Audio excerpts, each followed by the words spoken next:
विद्यार्थ्यांनो, सप्रांनो नमस्कार. लक्षात घ्या, महाराष्ट्र पशु व मत्स्य विज्ञान विद्यापीठ याकरिता जर आपण फॉर्म भरला असेल आणि त्याकरिता जर आपण सिनियर लायब्ररी अटेंडंट किंवा लायब्ररी असिस्टंट म्हणजे लायब्ररी ह्या ज्या पोस्ट आहेत त्याविषयी जर फॉर्म भरला असेल तर आजच्यामध्ये तुम्हाला त्या परीक्षेचा जो सिलेबस आहे त्यात महत्त्वपूर्ण टॉपिक आहे समाज आणि ग्रंथालय.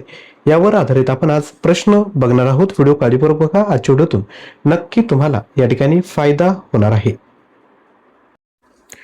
व्हिडिओ सुरू करण्यापूर्वी लक्षात घ्या, ग्रंथपाल, सहाय्यक ग्रंथपाल आणि ग्रंथसूचीकार आणि जेवढेही पोस्ट आहेत त्याकरिता आपण सिलेबसवर आधारित एकूण 1700 प्रश्न या ठिकाणी तयार केले आहेत. प्राइस आहे 299 रुपये.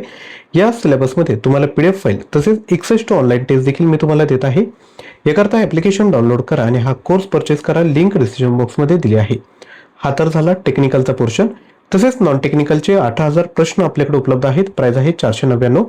सोबत 300+ ऑनलाईन टेस्ट आहेत, ज्यामध्ये सामान्य ज्ञान, चालू घडामोडी, 110 सराव प्रश्नपत्रिका, 10 full length test, TCS IBPS परीक्षेत विचारलेले प्रश्न, संगणक प्रश्न, मराठी व्याकरण, इंग्लिश ग्रामर, ॲप्टिट्यूड, जिल्हा विशेष हे सर्व तुम्हाला या ठिकाणी मिळून जाईल. परीक्षेचा परिपूर्ण अभ्यास करायचा असेल तर हे 500 रुपयाचं मटेरियल. तसेच सिनियर लायब्ररी असिस्टंट किंवा ज्युनियर लायब्ररी असिस्टंट किंवा लायब्ररी अटेंडंट यापैकी कोणत्याही पदाला फॉर्म भरला असेल तर हे टेक्निकलचं जे मटेरियल आहे 1700 प्रश्न आणि ऑनलाईन टेस्ट हे तुम्ही परचेस करा. लिंक डिस्क्रिप्शन बॉक्समध्ये दिली आहे. तर व्हिडिओला सुरुवात करूया. सर्वात पहिला प्रश्न आहे, वाचनासाठी शांतता का आवश्यक आहे? ऑप्शन आपण स्वतः रीड करायचे विद्यार्थी मित्रांनो. सोपं आहे, लगेचच तुम्ही प्रश्नाचं उत्तर गेस करू शकता.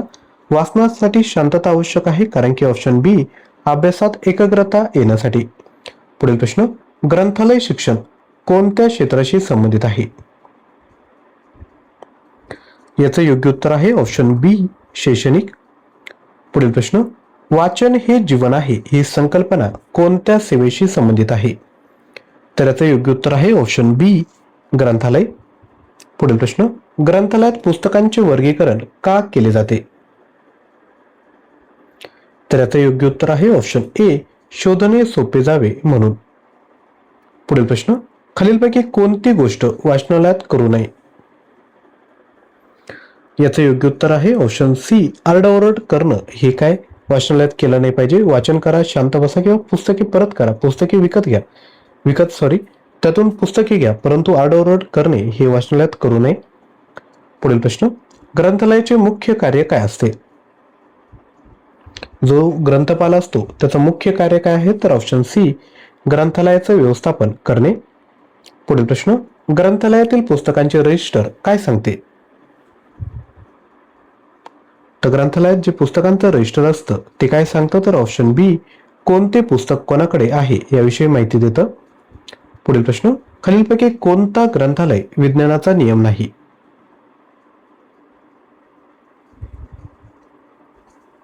तर याचं जे राईट आन्सर आहे ते आहे ऑप्शन सी, पुस्तके स्वच्छ ठेवा हा काही नियम नाही, परंतु पुस्तकासाठी वाचक, पुस्तकांचा वेळ वाचावा आणि ग्रंथालयात सतत वाढत राहावे, तर हे सर्व ग्रंथालय विज्ञानाचे नियम आहेत. यानंतर पुढील प्रश्न बघायचा आहे. त्यापूर्वी विद्यार्थी मित्रांनो एक छोटीशी रिक्वेस्ट आहे, जर तुम्हाला कंटेंट आवडलं तर व्हिडिओला लाईक करा आणि चॅनलला देखील सबस्क्राईब करा. डेली बेसिसवर असेच व्हिडिओ घेऊन येण्याचा मी प्रयत्न करेल आणि ज्यांना कंटेंट आवडलं असेल ते खाली थँक्यू देखील कमेंट करू शकता. आणि चालू घडामोडींची जर आपल्याला तयारी करायची असेल तर daily current affair hub Marathi हे जे आपलं यूट्यूब चॅनल आहे त्याला तुम्ही सबस्क्राईब करा, ज्यावर आपण डेली बेसिसवर चालू घडामोडींची तयारी करत असतो. पुढील प्रश्न आहे, ग्रंथालयात पुस्तकाचे संरक्षण करण्यासाठी काय वापरले जाते? याचं योग्य उत्तर आहे ऑप्शन डी, वरील सर्व. प्लास्टिक कव्हर, अलार्म यंत्रणा आणि फवारणी हे सर्व त्या ठिकाणी केलं जातं. पुढील प्रश्न, ग्रंथालयातील शांतता राखण्यासाठी काय आवश्यक आहे? तर याचं योग्य उत्तर आहे वरील सर्व, म्हणजे सखोल वाचन, संकेत नियमांचे पालन आणि वाचकांवर लक्ष हे सर्व ग्रंथालय शांतता राखण्यासाठी आवश्यक आहे. पुढील प्रश्न, ग्रंथपालाचे मुख्य कार्य कोणते? जसं तुम्ही प्रश्न बघतायत ना, असे आपण 1700 प्रश्न तुमच्यासाठी तयार केले, सोबत ऑनलाईन टेस्ट केलेत आणि जे टॉपिक मला वाटतंय की तुमच्या सिलेबसमध्ये नव्याने ऍड केलेत त्यावर देखील मी प्रश्न तयार करून याच कोर्समध्ये ऍड करेल. त्याचं टेन्शन तुम्ही घ्यायचं नाही. परंतु परीक्षेत जी आपली एक पोस्ट आहे ती जर काढायची असेल तर तुम्हाला टेक्निकल आणि नॉन टेक्निकल हे दोन्ही मटेरियल तुम्हाला घ्यावं लागेल. लिंक डिस्क्रिप्शन बॉक्समध्ये दिली आहे. पुढील प्रश्न, ग्रंथपालाचे मुख्य कार्य कोणते? तर योग्य उत्तर आहे वरील सर्व, म्हणजेच पुस्तक खरेदी, ग्रंथालय व्यवस्थापन आणि वाचक सेवा हे ग्रंथपालाचे मुख्य कार्य आहेत. पुढील प्रश्न, ग्रंथालयात वापरले जाणारे कार्ड कोणत्या प्रणालीचा भाग आहे? योग्य उत्तर आहे ऑप्शन क्रमांक सी, कॅटलॉग प्रणाली. पुढील प्रश्न, वाचनालयातील ओपॅक म्हणजे काय? तर वाचनालयातील ओपॅक म्हणजे ऑप्शन क्रमांक बी, पुस्तक सूची प्रणाली. पुढील प्रश्न, डीडीसी वर्गीकरण प्रणालीचे जनक कोण आहेत? तर डीडीसी वर्गीकरण प्रणालीचे जे जनक आहेत ते आहेत ऑप्शन क्रमांक सी, मेलन ड्यूई. पुढील प्रश्न, ग्रंथालयामध्ये वापरल्या जाणाऱ्या RFID प्रणालीचा उपयोग कशासाठी होतो? योग्य उत्तर आहे ऑप्शन सी, चोरी प्रतिबंधासाठी त्याचा वापर होतो. पुढील प्रश्न, ग्रंथालयात ISBN क्रमांकाचा उपयोग कशासाठी केला जातो? तर हा केला जातो ऑप्शन क्रमांक सी, विशिष्ट पुस्तकाची ओळख पटवण्यासाठी. पुढील प्रश्न, शाळा व महाविद्यालयीन ग्रंथालयात कोणती पुस्तके असतात? तर याचे योग्य उत्तर आहे ऑप्शन डी, वरील सर्व, म्हणजे शिक्षक, विद्यार्थी आणि कर्मचारी या सर्वांसाठी त्या ठिकाणी पुस्तके असतात. पुढील प्रश्न, ग्रंथालयाचा इतिहास अभ्यासणारा शास्त्रज्ञ कोण? तर ते शास्त्रज्ञ आहेत ऑप्शन सी, मेलन ड्यूई. पुढील प्रश्न, वाचनालयासाठी पुस्तके कोणत्या आधारे निवडली जातात?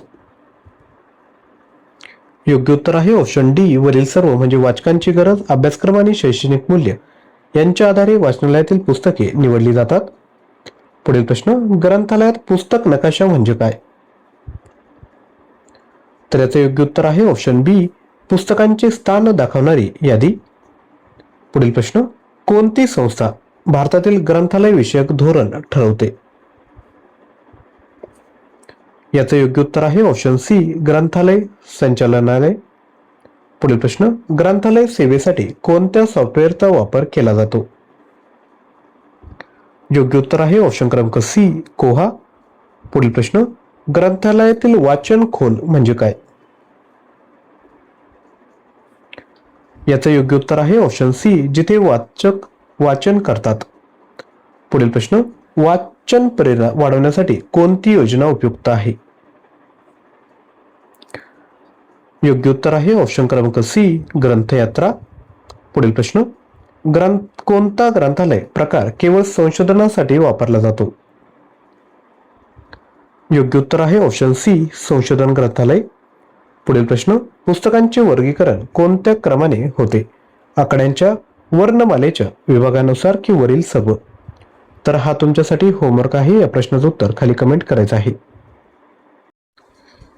तसेच कमी वेळात जर तुम्हाला अभ्यास करायचा असेल तर हे जे PDF आहेत त्या तुम्ही परचेस करा, कोर्स परचेस करा. जेवढ्याही PDF आहेत त्या तुम्ही ॲपमध्ये डाउनलोड करू शकतात. म्हणजे तुम्ही त्या PDF नेट जरी बंद असेल तरी तुम्ही वाचू शकतात. आणि या PDF तुम्ही वाचून झाल्या की त्यानंतर ज्या ऑनलाईन टेस्ट आहेत त्या ठिकाणी तुम्ही द्यायचे. 300 रुपयामध्ये 1700 प्रश्न तुम्हाला मिळतात. यामध्ये नव्याने प्रश्न देखील मी ॲड करेल.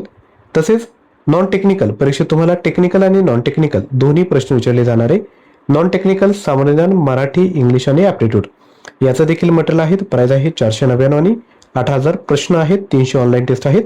चालू घडामोडींची डेली बेसिसवर तयारी करा. याकरता जे आपलं YouTube चॅनल आहे डेली करंट अफेअर त्याला तुम्ही जॉईन करा. लिंक डिस्क्रिप्शन बॉक्समध्ये दिली आहे. आजचा व्हिडिओ आवडला असेल तर लाईक, शेअर आणि चॅनलला सबस्क्राईब करा. तसेच विद्यार्थी मित्रांनो, व्हिडिओ आवडला असेल तर थँक्यू देखील कमेंट करा. आम्हालाही चांगलं वाटेल की आपलं कंटेंट तुम्हाला तुमच्यापर्यंत पोहोचतंय. थँक्यू.